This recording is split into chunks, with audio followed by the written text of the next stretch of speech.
Dear student, RSS education group में आज की क्लास में आप अध्ययन करेंगे CBSE board class 12th Hindi Vitan भाग 2 में वर्णित जूझ उपन्यास का, जिसके लेखक डॉक्टर आनंद यादव हैं।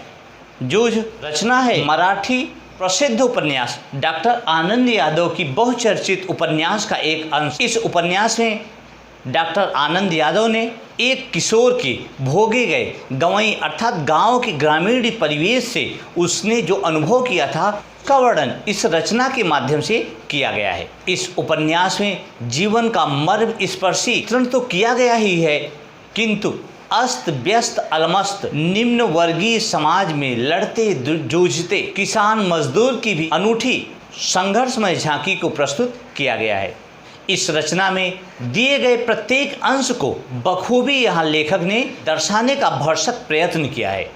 इस रचना में लेखक ने दर्शाया है कि हर स्थिति में पढ़ने की लालसा लिए धीरे धीरे साहित्य, संगीत और अन्य विषयों की ओर बढ़ते किशोर के कदमों की आकुल आहट सुनी जा सकती है, जो निश्चय ही किशोर होते हुए विद्यार्थियों के लिए हम कदम बन सकती है। तो आइए प्रारंभ करते हैं डॉक्टर आनंद यादव द्वारा रचित रचना जूझ पाठ का।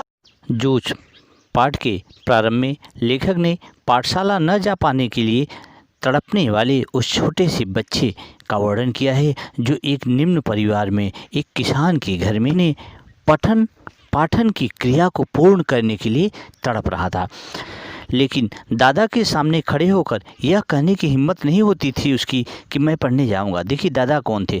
उस बच्चे के जो पिता थे, उसके पापा जो थे, उसे वह दादा कहता था, लेकिन उसे डर लगता था कि हड्डी पसली एक कर देंगे और वे उसकी बहुत ही पिटाई कर देंगे। इसलिए वह सोचता था, इस ताक में रहता था, इस फिराक में रहता था कि कोई उसके दादा को समझा दे कि उसे स्कूल जाने के लिए वे सहमति दे दें। उसके पिता उससे खेती का कार्य करवा रहे थे। वह विचार करता है, सोचता है कि जो बाबा के समय था वह दादा के समय नहीं रहा। यह खेती हमें गड्ढे में धकेल रही है। पढ़ जाऊंगा तो नौकरी लग जाएगी, 4 पैसे हाथ में रहेंगे।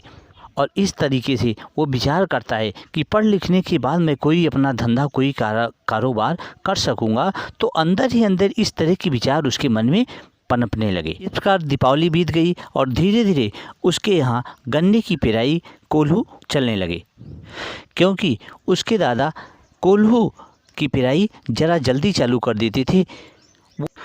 उसके यहाँ कोल्हू ज़रा जल्दी शुरू कर दिया जाता था, क्योंकि उसके दादा की यह सोच थी कि जब गन्ने की पेराई जल्दी प्रारंभ हो जाएगी तो उसकी अच्छी कीमत मिल जाती है, और जब चारों ओर कोल्हू चलने लगते तो बाज़ार में गुड़ की बहुतायत हो जाती थी और भाव भी नीचे आ जाता था। उस समय नंबर 1 और नंबर 2 का गुड़ बहुत आता था, और हमारे जैसे खेतों में ही बनाए गए नंबर 3 के गुड़ को कौन पूछता। तो सभी के खेतों में जो गन्ने से गुड़ तैयार किया जाता था, सबके नंबर 1 नंबर 2 के गुड़ तैयार होते थे, किंतु उसके खेतों में जो गन्ने से गुड़ तैयार किया जाता था वो नंबर 3 का, अर्थात नंबर 3 तीसरी क्वालिटी का गुड़ तैयार किया जाता था। इस प्रकार से वह बालक अपने बैलों से उस गन्ने को कोल्हू में पेराई करता और उसी काम में वो लगा रहता। इस प्रकार गन्ने की पेराई जल्दी हो जाने के कारण वे सभी, उनके घर के लोग जल्दी ही खाली हो गए, निपट गए। सभी जन धूप में लेटे हुए थे, और तब लेखक अपनी माँ से अपनी पढ़ाई के संबंध में कुछ कहना चाहता है। उसकी माँ धूप में कंडे थाप रही थी। देखिए, कंडे थापने का अर्थ क्या होता है? जो गोबर को गोला बनाकर दीवार में या ज़मीन पे कहीं वो लोग उसके कंडों को बनाते हैं, वो थापना होता है। बच्चा क्या करता है? बाल्टी हाथ में लेकर खड़ा रहता है और अपनी माँ से कहता है कि माँ, मैं अपनी आगे की पढ़ाई पूरी करना चाहता हूँ। ये मेरा साल बर्बाद हो रहा है, तो मैं क्या घर पर काम ही करूँगा? तो इस तरीके से वो अपनी माँ से कहता है। माँ ने कहा, अब तू ही बता मैं क्या करूँ। पढ़ने लिखने की बात की तो वह बरहेला सुअर की तरह गुर्राता है। वो कहती है कि अगर मैंने तुम्हारे पढ़ने लिखने की बात की तो तुम्हारे दादा अर्थात पिताजी बरहेला सुअर का अर्थ होता है कि जंगली सुअर, अर्थात उसकी माँ की एक आदत हो गई थी उसके पिता को जंगली सूअर कहने की, क्योंकि उसके पिता दिन भर टहलते रहते थे, काम भी नहीं करते थे। वो लड़का खेती का काम भी करता था, उसकी माँ घर का काम करती थी और उसके दादा दिन भर घूमते टहलते हुए अपना समय बिताते थे। तो उनकी आवारागर्दी की वजह से उसकी माँ उन्हें बरहेला सूअर अर्थात जंगली सूअर कहती थी। तब वह बच्चा विचार करता है कि माँ के मन में जंगली सूअर बहुत गहराई में बैठा हुआ था। माँ से कहा कि माँ, क्यों ना हम दत्ताजी राव सरकार से पढ़ने के बारे में कहने के लिए उनके यहाँ चलें, आज ही रात को उनके यहाँ चलते हैं। और इस तरीके से वो अपनी माँ से कहता है कि तू उन्हें सब समझा कर बता दे, तो वे दादा को ठीक तरह से समझा देंगे। देखिए, दत्ताजी राव कौन थे? दत्ताजी राव उस गांव के एक श्रेष्ठ और माननीय व्यक्ति थे, और अगर सही अर्थों में माना जाए तो उस गांव के सरपंच थे, मुखिया थे दत्ताजी। उसकी बातों को बहुत मानते थे, जो दत्ताजी कहते थे वही वो स्वीकार करते थे। इसलिए बच्चा अपनी माँ से कह रहा है कि अगर हम दत्ता राव के यहाँ चलकर उनसे अपनी पढ़ाई के संबंध में कहते हैं तो वे दादा को बुलाकर अगर समझा देंगे तो फिर दादा हमारी पढ़ाई के लिए रोकेंगे नहीं। प्रकार से उस बच्चे के कहने पर माँ ने तो कह दिया कि ठीक है चलेंगे, लेकिन अंदर से उसकी माँ के स्वर में उदासी थी।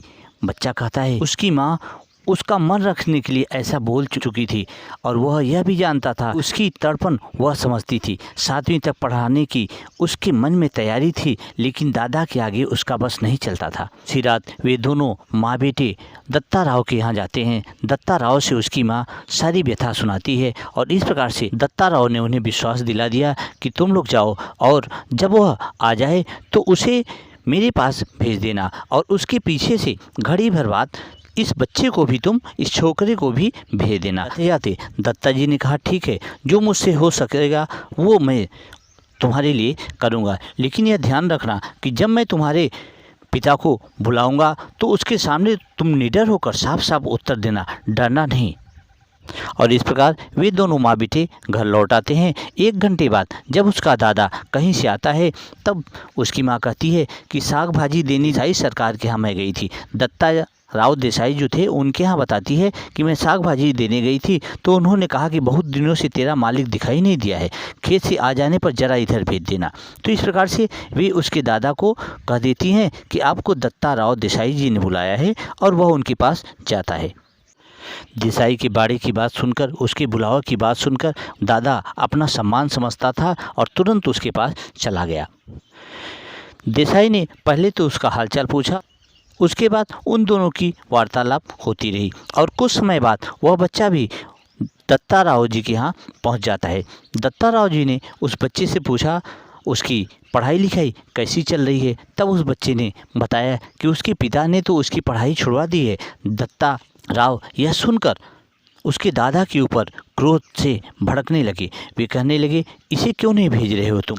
तब वह कहता है कि यह स्कूल तो जा रहा था, किंतु बहुत सारे बच्चों के साथ शरारत, घूमना टहलना, फिल्में देखना, आवारागर्दी करना, इस तरीके से इसके आचार व्यवहार की वजह से मैंने इसकी पढ़ाई बंद करवा दी, और अब यह खेती करता है। अगर यह स्कूल जाने लगेगा तो खेती बाड़ी कौन संभालेगा? तब दत्ता राव उससे कहते हैं, लुगाई और बच्चों को काम में जोत कर किस तरह खुद गांव भर में खुले सांड की तरह तुम घूमते हो, और अब अपनी मस्ती के लिए किस तरह छोरा के जीवन की बलि चढ़ा रहा है।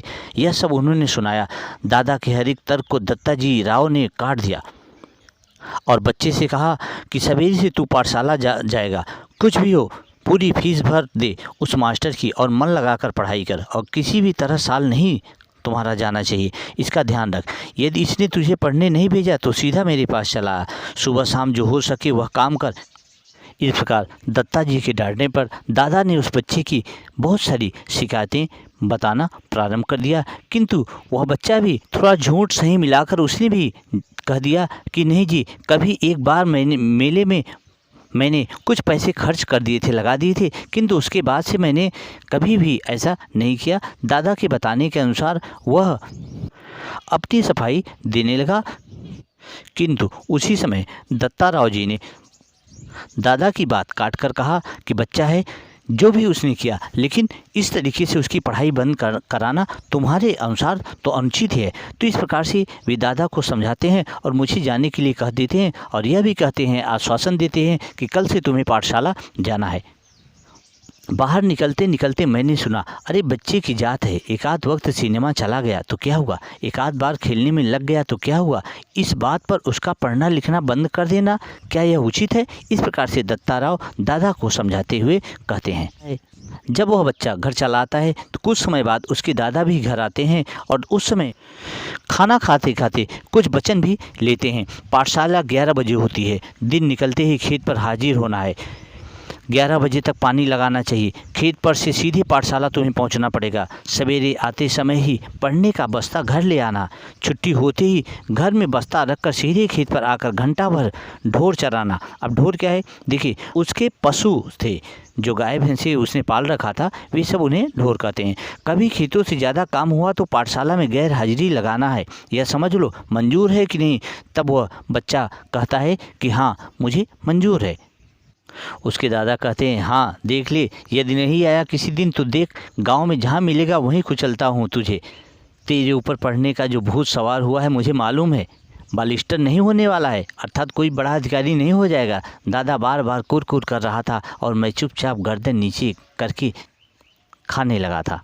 इस तरह रोते धोते पाठशाला फिर से शुरू हो गई। गर्मी सर्दी हवा पानी वर्षा भूख प्यास आदि का कुछ भी ख्याल न करते हुए खेती के काम की चक्की में 11 से 5 बजे तक पिसते रहने से छुटकारा मिल गया।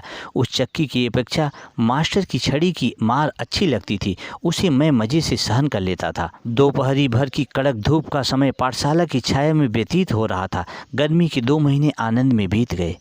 इस प्रकार वह बच्चा बताने लगता है कि उसके जो नित्य क्रियाकलाप के जो समय थे किस प्रकार से व्यतीत होने लगे। फिर से 5वीं में जाकर वह बैठने लगा। फिर से नाम लिखवाने की ज़रूरत उसे नहीं पड़ी। 5वीं नापास की टिप्पणी नाम के आगे लिखी हुई थी। वह 5वीं की ही हाजिरी रजिस्टर में लिखा गया था। पहले ही दिन कक्षा में जब वह गया तो उसके गली के 2 ही बच्चे उसकी क्लास में दिखाई पड़े, बाकी सारे उसे नए चेहरे दिखाई पड़े।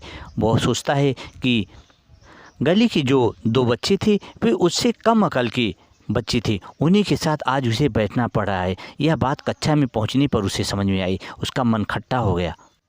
मन खट्टा हो गया अर्थात मन में जो प्रफुल्लता थी, जो उत्साह था, वह कम हो गया। मन थोड़ा खिन्न अर्थात उदास हो गया।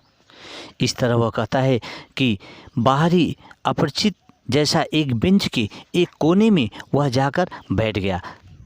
जो नाम इस प्रकार जब वह क्लास में जाता है तो उस क्लास का एक लड़का जो बहुत ही अधिक बदमाश था उससे कहता है कि क्या नाम है? मेहमान नया दिखाई देता है या गलती से इस कक्षा में आ बैठे हो? कक्षा के सबसे ज़्यादा शरारती चौहान के लड़के ने सामने आकर खिल्ली उड़ाने के स्वर में पूछा। मेरे ध्यान में आया कि मेरी पोशाक भी अजनबी जैसी है। बालगुड़ी की लाल माटी के रंग में मटमैली हुई धोती और गमछा पहनकर मैं अकेला ही था। देखिए देखिए तुम्हारा गमछा, ऐसा कहते हुए गमछे को उन लोगों ने खींच लिया और वो सोचने लगता है कि गया मेरा गमछा, पूरी कक्षा में इसकी खींचातानी होगी और फट जाएगा। मन में मैं यह सोचकर रुआसा हो गया, लेकिन वैसा कुछ नहीं हुआ। उस लड़के ने उसे अपने सिर पर लपेट लिया और मास्टर की नकल करते हुए उसे उतार कर टेबल पर रखकर अपने सिर पर हाथ फेरते हुए खुश की आवाज़ करते हुए बोलता है। इतने में मास्टर जी आ गए और वह गुंडा झट से अपनी जगह पर जा बैठा। मेरा गमछा टेबल पर ही रहा। पहले दिन ही इस घटना ने मेरे दिल की धड़कन बढ़ा दी और छाती में धक धक होने लगी। रणनवरी मास्टर कक्षा में आए। टेबल पर मटमैला गमछा देखकर उन्होंने पूछा, किसका है रे? मैंने कहा, मेरा है मास्टर जी। तू कौन है? मैं जकाते पिछले साल फेल होकर इसी कक्षा में बैठा हूँ।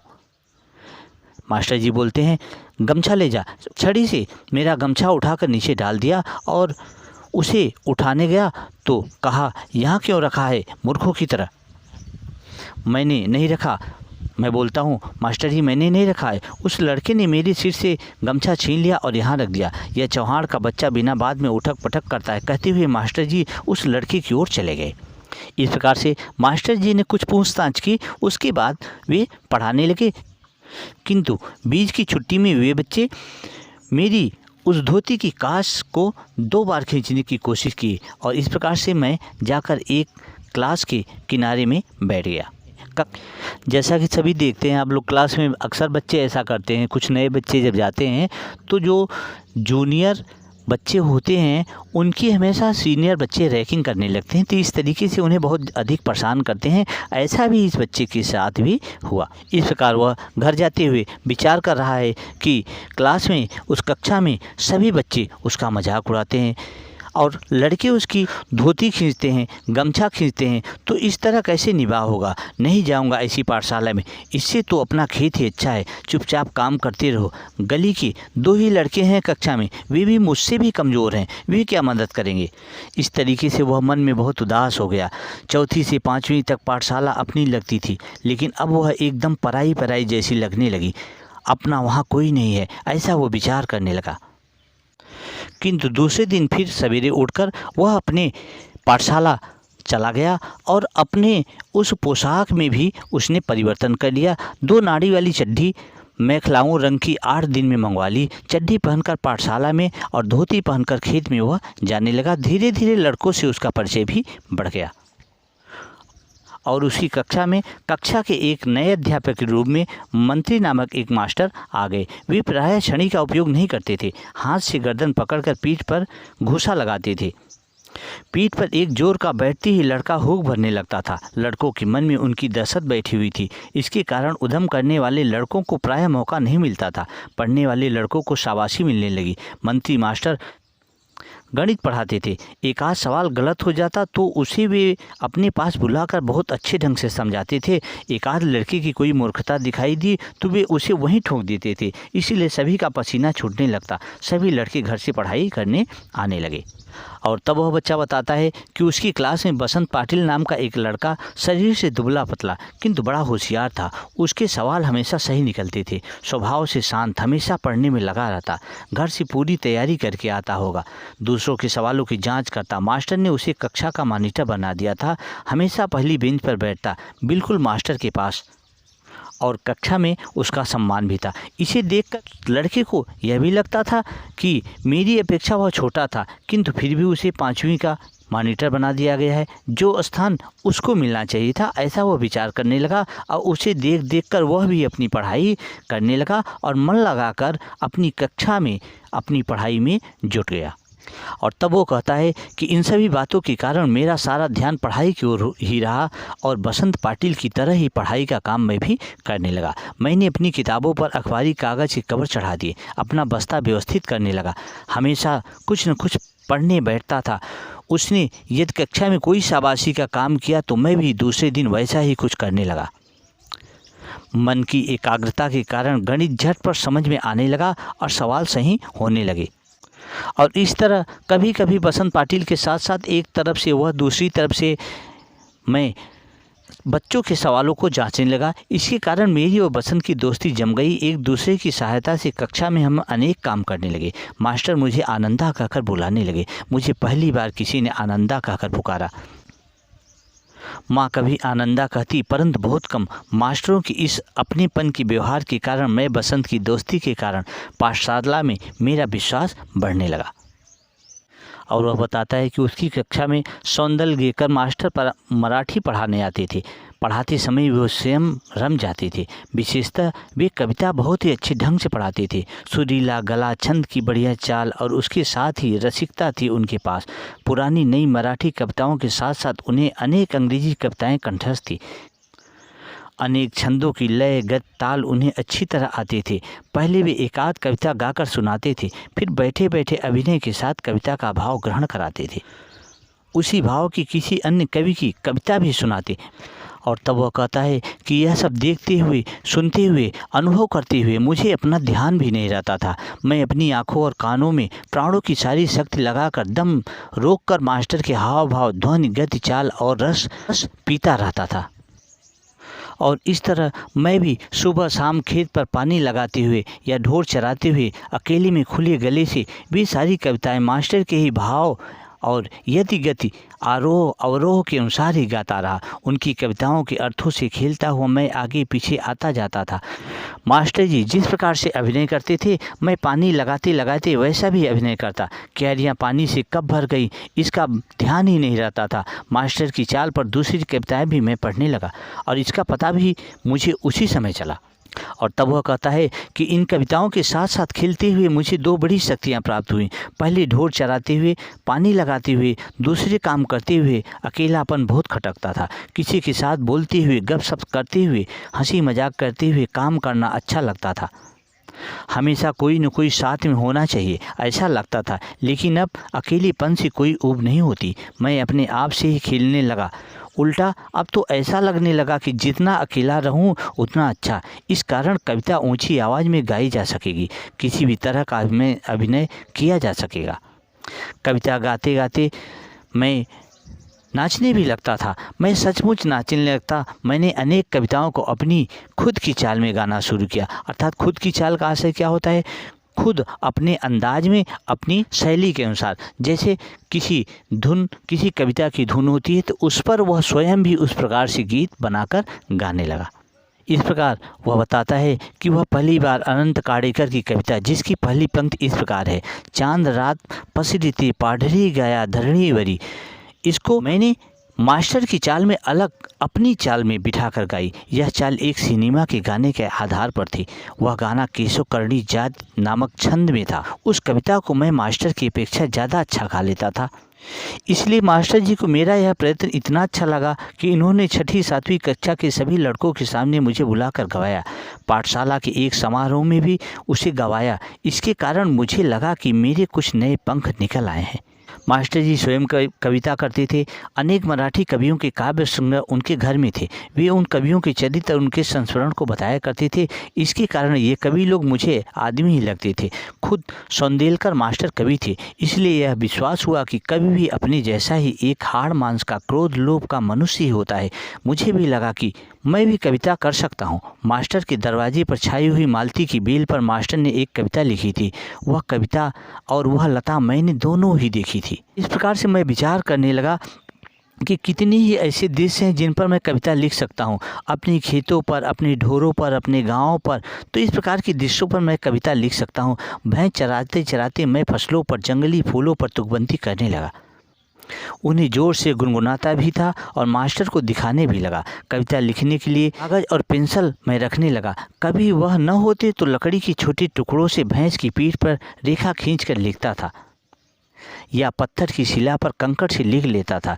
जब एक कंठस्थ हो जाती थी तो उसे मिटा देता था और रविवार के दिन एकाध कविता बन जाती तो सोमवार के दिन मास्टर जी को दिखाता।